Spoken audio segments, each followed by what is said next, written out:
Ľudko, ja normálne som explodovala, keď som uvidela v TK Maxe tieto Mozartové gule. Oni sa tu nedajú vôbec získať, v podstate ja vám strašne závidím v Európe. Keby som mohla, tak proste letím do Rakúska alebo do Salzburgu a proste idem do tejto predajne. Človeka ako som ja, ktorý proste miluje sladkosti, sú tieto gule jedno z tých najúžasnejších potešení bežného, obyčajného proste nášho ľudského života.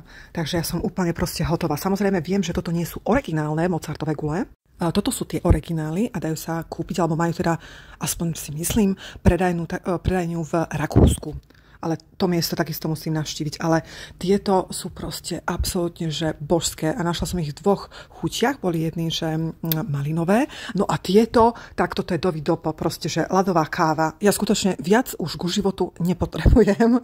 Takže keď budete mať možnosť, vy vlastne máte v Európe, určite aj na Slovensku sa dajú zohnať. Ja som ich dokonca videla, keď som bola pred 2 rokmi v Bystrici. V obyčajnom obchode som ich videla, prosím pekne. Takže toto absolútny, že poklad. Toto je inak môj momentálne najobľúbenejší outfit. Proste staré, dobré legíny a ideš. Dávam tip, ak prídete do Londýna s rodinou a chcete sa dobre najesť. Hľadajte turecké reštaurácie, pretože veľakrát vám dávajú zadarmo takéto maličké ďobky, takéto štartéry, za ktoré potom vôbec nemusíte platiť. Všimla som si, že práve Kervan alebo Kervan Sofrasy sú takíto, že vám celkom dobre naložia, čo sa týka aj šalátov, humusu, proste rôznych vecí. Je to však pravidlo, nie každá reštaurácia to robí, ale keď nájdete tú správnu, inám už chodiť proste nebudete. Jedna z najlepších vecí, ktoré som tu zažila v Anglicku za celú dobu, bolo krmenie týchto mirkatov, alebo inak povedané surikatov. Cesta v ten deň za nimi bola úplne že strastiplná. My sme si museli zabukovať špeciálne akože slot hneď na ráno, inak by vám to prepadlo, vy tam musíte byť presne na čas. Išli sme za nimi asi v hodinovom predstihu v sobotu, skoro ráno, kedy sme si mysleli, že pohodička, nebude žiaden trafik.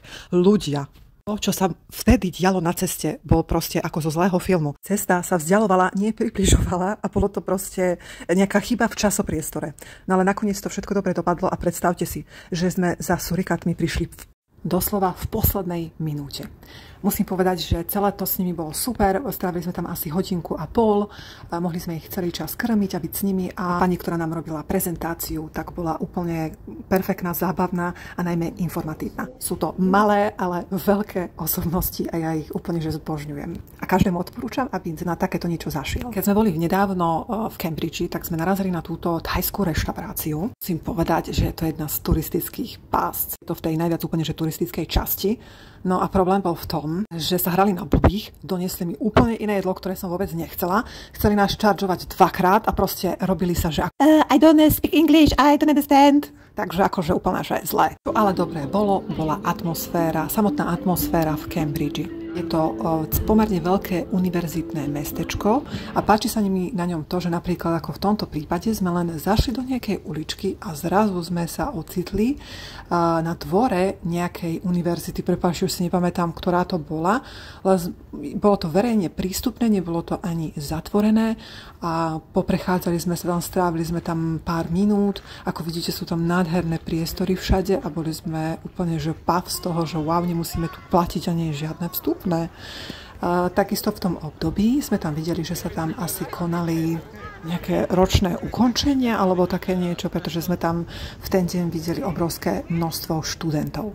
Ten deň úplne pieklo v celom meste, bolo asi 30 stupňov, tak sme si povedali, že poďme niekde na nejaký drink. Videli sme tento hotel Parker Tavern a môžem ho len odporúčať. Dokonca sme dostali zadarmo tieto drinky, teda túto sodu, alebo čo, nepili sme žiaden alkohol, ale proste nechali nás tam sedieť a mohli sme jednoducho obdivovať tieto krásne priestory. Po celom hoteli, si pamätám, sa niesla nádherná vôňa, nevedela som, čo to je a nakoniec sme sa spýtali na recepcii, že čo to je a povedali nám, že túto vôňu, táto vôňa bola špeciálne vytvorená práve pre tento hotel v nejakom miestnom inštitúte. A teraz sa pozrite, čo sa deje v londýnskych autobusoch.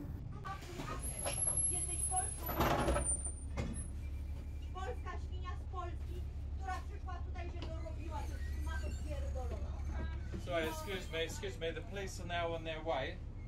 Okay, so you've got two choices. You either stop and I will continue, or if you carry on... Drive No, don't tell me to drive, because you're the one that's not paying your fare. No, because she's in my language. In my language. Well, do it for me, problem. Okay, the police are now coming now, okay? Okay, I'm going out. Yeah. No, excuse me, stop it! Stop it! Hey! Widzisz? Stop it! Stop it! Cię zabiję, ty szmato pierdolona. Ty kurwo. That's enough. Ty szmato, żeby cię krew zarażyć, ty zdechła. No aj toto je bežný život v Londýne. Majte sa pekne.